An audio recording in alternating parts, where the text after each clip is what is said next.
Well, what now? That's what a lot of you are asking yourselves after realizing that your first round pick, Malik Neighbors, is done for the season. Or maybe you were already asking yourself that because you realized that your second round pick, a guy like, let's say, Brian Thomas Jr., T. Higgins, A.J. Brown, not exactly cutting it for you. This is where the waiver wire comes in. Got a lot of wide receiver recommendations for you. Of course, we'll get to the injuries and all the other players that are impacted. And oh yeah, don't forget, week 5, the buys are back, so you're definitely going to need help in some areas. You know what would help?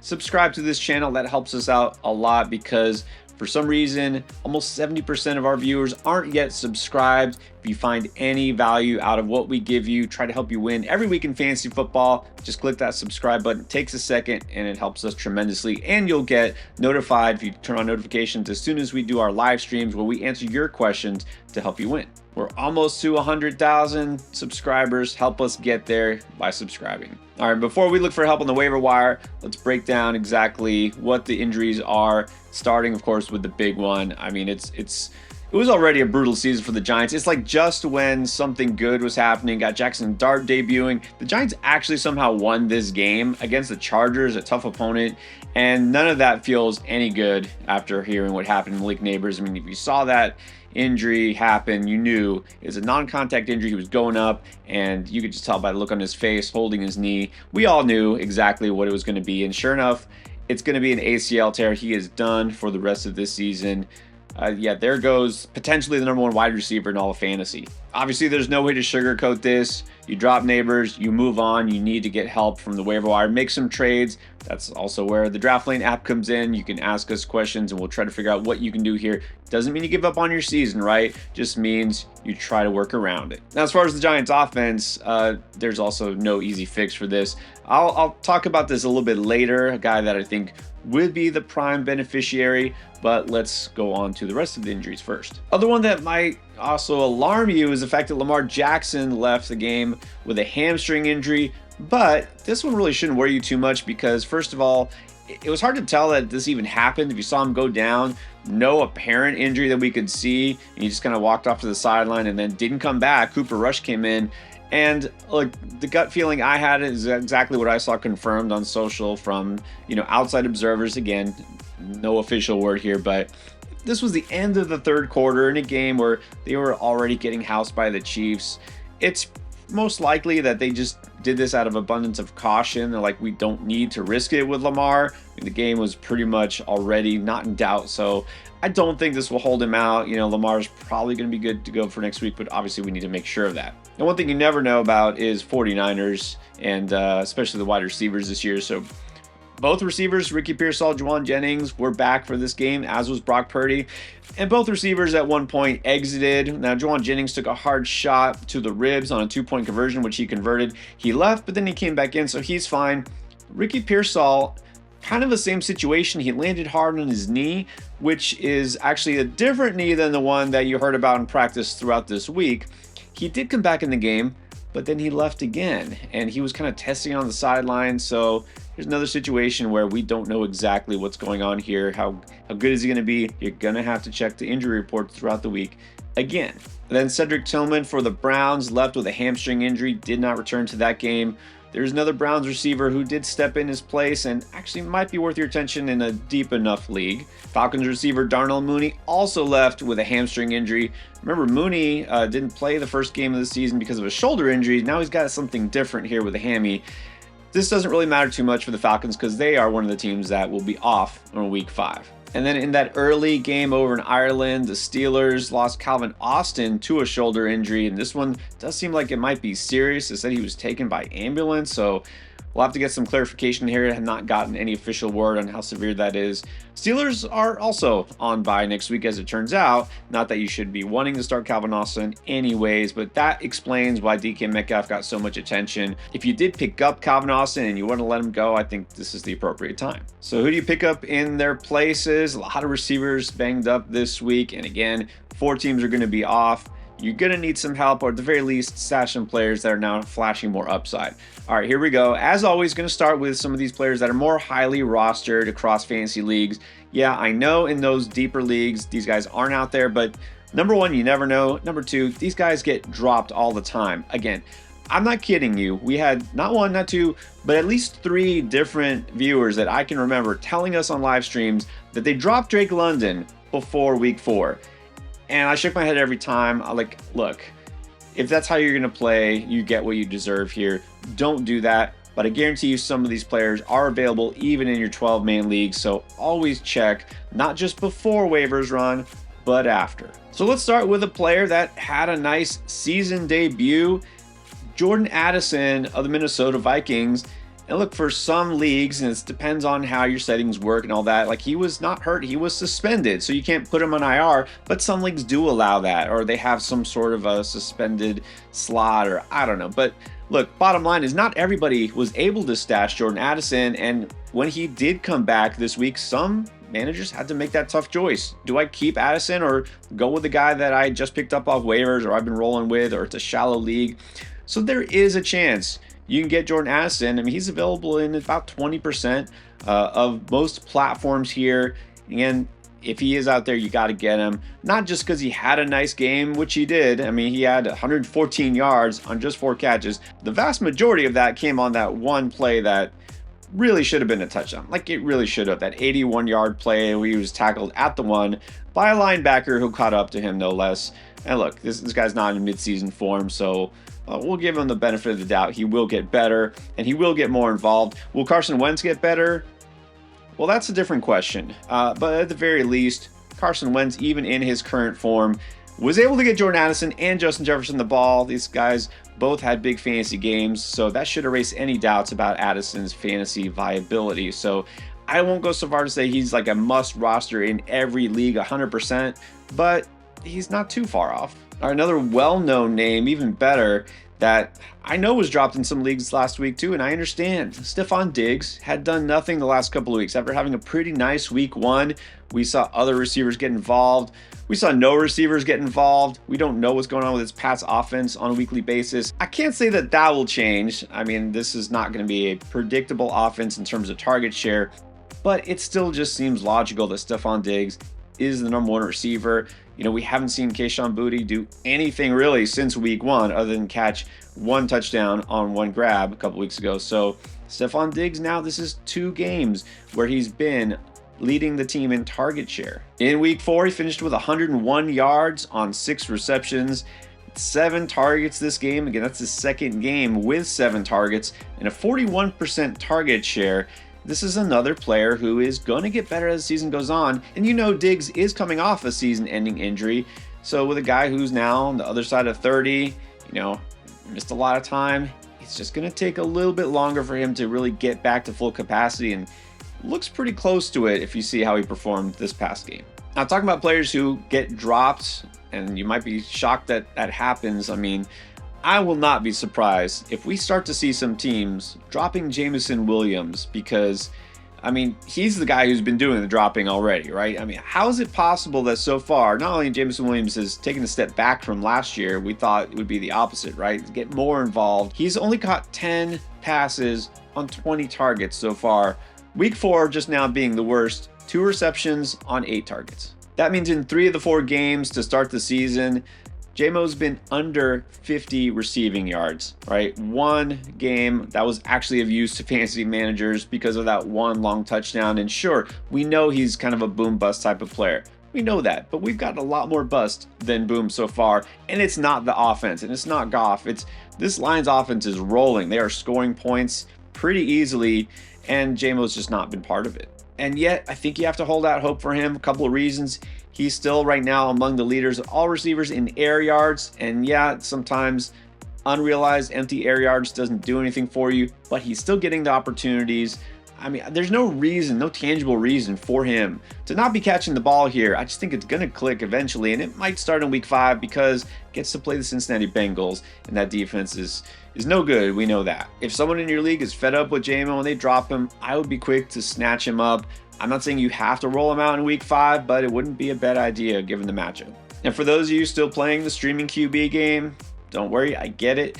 And it's got a couple more players I'll talk about a little bit later that you can easily pick up in most leagues. But I do think the best option right now based on matchup is Daniel Jones. Look, he didn't have a monster game here. The Colts didn't win. All right, that's fine. But remember, he could have had another touchdown if A.D. Mitchell didn't decide to, well, I don't know if he decided, but, didn't fumble the ball away at the 1 yard line. But that said, look, it wasn't a big game. He didn't run for a score.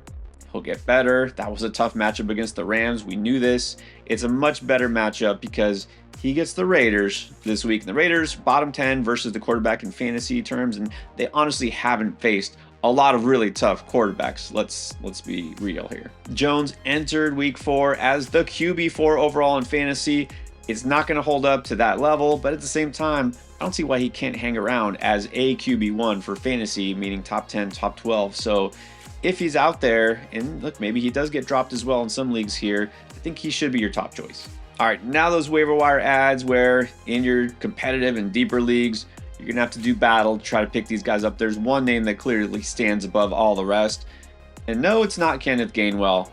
Let me just get this out of the way first. I'm not going to tell you to pick up Kenneth Gainwell for a couple of reasons. First of all, he wasn't even supposed to be the RB1 here for Pittsburgh. This was a surprise last-second scratch of Jaylen Warren. Jaylen Warren will be back, but also Kenneth Gainwell will get 0 points next week, guaranteed, because the Steelers are also on bye. So why pick up a guy who's already the backup running back for a team that's not going to play when the starting running back is most likely going to be back afterwards? And even if Jaylen Warren were out, I am not going to bet another game like that randomly from a guy like Kenneth Gainwell. So don't bother throwing your fab at him. And that also goes for Justice Hill of the Ravens. You look at the box score and you'll see he had a long touchdown.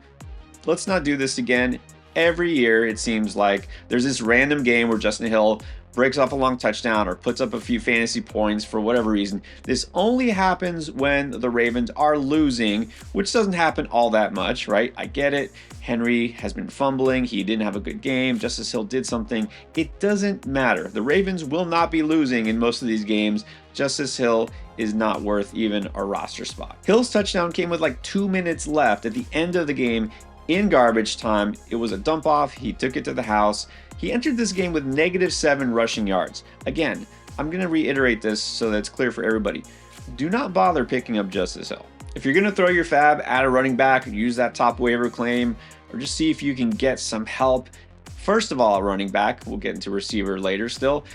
It's got to be Woody Marks, because here we go. Finally, the Texans have given in and said, enough Nick Chubb. Now, Nick Chubb did still start the game as the RB1, and he still got plenty of carries, but we saw the Marks takeover is finally happening. I mean, it was just a matter of time. Thankfully, it didn't take too long into the season. While Nick Chubb was carrying 13 times for 47 yards, Woody Marks 17 carries, 69 yards, and a touchdown.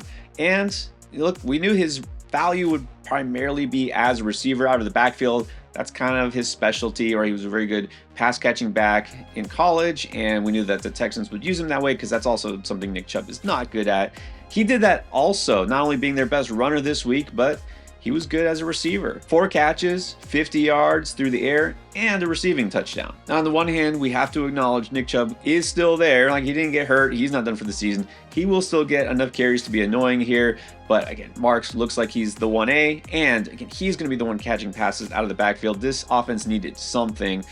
Now, on the other hand, let's also pump the brakes a little bit and not go crazy. We have to acknowledge this was the Titans. They did happen to face the worst team in the NFL. They had the #1 pick in the draft last year for a reason, and they look like they're headed to having the #1 pick again this year. Like, it's a pretty bad offense, and they didn't score a single point, and so you have to acknowledge that the matchup does matter. But on the other hand, they do get to face the Ravens next week, and you just saw the Ravens get shredded, okay, by the Chiefs, but man, the Ravens defense has been bad all year, and they're missing so many starters on defense, so many injuries there. Maybe this is a great week to actually fire Marks up if you do happen to be able to get him on the waiver wire. And I can't go without acknowledging, we actually did have a viewer, Harv Danger, who's on the live streams all the time, somehow predicted Marks going nuclear in week 4. I guess we shouldn't have doubted you. All right, so how do we replace Malik Neighbors? Again, short answer is you don't. There's no way you can replace what you just lost. Sorry to say, but you're going to have to do something because no point holding on to him. Before I get to the Giants offense, let's start with the Washington Commanders in that same offense. You're still also trying to replace Terry McLaurin, who missed week 4. Also, I feel like there's a good chance he misses multiple weeks because he's seeing a specialist, getting multiple opinions. This doesn't seem to be a minor injury. And so the guy who has already stepped up has been Luke McCaffrey. Now, Luke McCaffrey was on the stash video last week. You know, he's not a guy that you feel great about firing up and putting in your starting lineup. You shouldn't need him. But look, Terry is probably going to be still out. Neighbors is out. Those other receivers I mentioned, bye weeks. You might look at a guy like Luke McCaffrey as a flex option and say, it's not too bad. Now, McCaffrey's line for this game was nothing great. 2 catches, 21 yards, but he did get in the end zone again. So that's 2 straight weeks where he has scored a touchdown. He did have a big return on special teams, which I guess in some leagues, I know that does help you, but for the most part, it doesn't. But he's getting end zone looks, and keep in mind, he scored twice in a row and done something. That's with Mariota at quarterback. Jaden Daniels sounds like he will play next week. So Luke McCaffrey has become more interesting here. Now, as far as the G-men go, all right, the options are not looking too tempting. I know a lot of people picked up Wan'Dale Robinson after that game in week 2, and he's done almost nothing since then. But really the most logical replacement here is a guy who will run similar routes and has a similar style to the Neighbors. Not that he's the same, but Darius Slayton. He's the guy who's going to get those deep shots, a guy who can make those big plays, not just those little short dinks and dunks like Wan'Dale Robinson isn't getting. That's not saying much, but Slayton did lead the Giants in week 4 with 44 yards on 3 receptions. I know we want more, but keep in mind, this was Jackson Dart's first start in the NFL, and this was a hard-fought win that they actually earned against a tough Chargers defense. And so we could see, of course, Dart start to improve his confidence, throw it to the wide receivers a little bit more, and Darius Slayton, again, he's always going to be kind of a boom-bust type option here, but he's definitely in line for more targets. We know that. And for what it's worth, hey, next week, the Giants do get to play the Saints, so there is a favorable matchup. Only for that reason will I say, if you're still looking for a quarterback, maybe Jackson Dart is an option for you if you can't get a Daniel Jones or somebody who's more highly owned. Now, this recommendation would have been a lot stronger if Malik Neighbors were still his wide receiver 1. This is a big blow, obviously. I mean, again, we're just getting fired up about Jackson Dart, and then he loses Neighbors. But here's the good thing about Dart, probably was going to be the best thing about him anyways.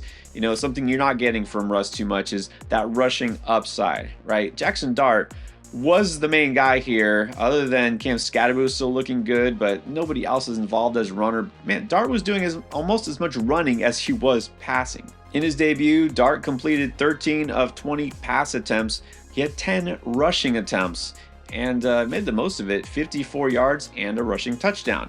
This is an element that gives him at least a pretty interesting ceiling potentially as a quarterback, because we know he's not going to pile up a ton of passing yards, but if he can run to the end zone, then yeah, that's doable. I'm not going to say Dart's my favorite streaming quarterback in a 1 QB league, but again, the fact that he does get the Saints next week and he does run means that he's at least on the radar. One more QB who should be on the streaming radar for those of you still trying to make up for the loss of Burrow, or you're just kind of done with Caleb Williams or whatever.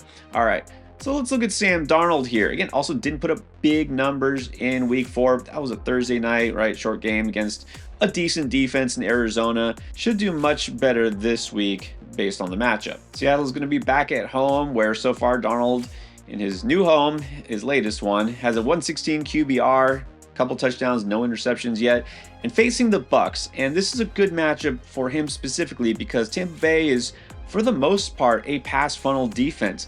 Really tough against the run with Vita Vea there up front. They haven't given up even 50 yards to a running back yet. And they faced Saquon Barkley just now, who they held to 43 yards on the ground, and Bijan Robinson in week 1, who they held to 25 yards on the ground. Heck, the week before that, they held both Breece Hall and Braylon Allen combined to 51 yards. Bucs are one of those teams. They're going to put up points. They also can give up points through the air. I feel like this is a good spot for Darnold, so I think he's one of those sneaky high-end streamers that you can just grab pretty easily. All right, then I got a couple of deep league specials for you. As always, you're in some really tough leagues, a 14 or 16 teamer. All right, let's consider a guy like Kendre Miller, who is now starting to finally maybe resemble the player we always thought he could be. There was always just 2 things standing in Kendre Miller's way. One was Dennis Allen. All right, he's gone. He's been out of the way since middle of last year. Number 2 is injuries. This guy just constantly banged up, and now he finally seems like he is good to go. He's actually getting some run. And I mean, believe it or not, he's catching up to Alvin Kamara in terms of usage. Just this past week, 11 carries to Kamara's 15. And Kendre Miller had a pretty nice looking touchdown run. I mean, Kamara, I was never crazy about this year. He figures kind of wearing down, and we didn't know what his usage would be like. Still worried about Kamara. Now I'm more worried because Kendre Miller's actually getting a significant amount of carries, and didn't think that would necessarily happen, at least not this early in the season. Now here's another thing, and though this is supposed to be more about Miller, but Kamara's just not being used in the way that he, it's typically been used, but also that makes him the most valuable is as a receiver. After 4 total games, Kamara has 49 combined receiving yards. That gives you almost no advantage in a PPR league, which is supposed to be what Kamara does. And now Kendre Miller is getting more run. Yeah, I mean, I'd be worried, but that's a different story. I would just tell you right now, if this continues, Kendre Miller is possibly going to even have some standalone value because for what it's worth, new coach, Kellen Moore, he's going to shape this offense the way he wants to. And it looks like we're going to have 2 running backs involved. And then finally, I mean, it's really hard to put a Browns player on here and just say, yeah, there's some value on here. But look, I will say back at the beginning, I mentioned that Cedric Tillman left with a hamstring injury. If this holds up, Tillman was already actually limited throughout the week with 2 other injuries. So if Tillman misses, then what we're going to see is rookie Isaiah Bond continue to step up. And he already did, in fact, made a little bit of a splash in this game. Relatively speaking, 3 catches for 58 yards, but we have seen his usage increase since week 1. Now you got to remember here, if you don't know, Isaiah Bond is a player that some analysts had a day 2 grade on in the NFL draft, thought he could be maybe even as high as a 2nd round pick. That didn't happen because of these legal issues and the accusations against him. Well, he was cleared, and this is now becoming basically just like a Quinshon Judkins situation in that exact same offense. Now looking like potentially a steal. Can't even call him a steal because he wasn't even drafted. They just plucked him off as an undrafted free agent. And now all of a sudden he's got a pretty big role as number 3 receiver in this offense. Maybe even number 2 if Tillman is out. Granted, it's not a good offense, especially the pass offense, but I will say this. Flacco is still there for the time being. I feel like they're just waiting till the bye, try to get a guy like Dillon Gabriel ready. I'm not saying I'm going crazy about Dillon Gabriel like he's a savior here, but it might be a slight uptick here for the passing offense, at least less turnovers. And as always, when you're looking for fantasy value for a receiver, you look at target share. Bond tied for 2nd on the Browns offense this week with 6 targets. And look, let's just face it, second half of the season, this team is going to be almost entirely rookies. It's going to be Dillon Gabriel, Isaiah Bond, Quinshon Judkins, Harold Fannin. That's what they're going to go with, and so might as well prepare for the future now. Now, we're already getting you ready for week 5. Let's begin with the start-sit decisions, players you're panicked about. All of that, of course, is going to be in this week's playlist.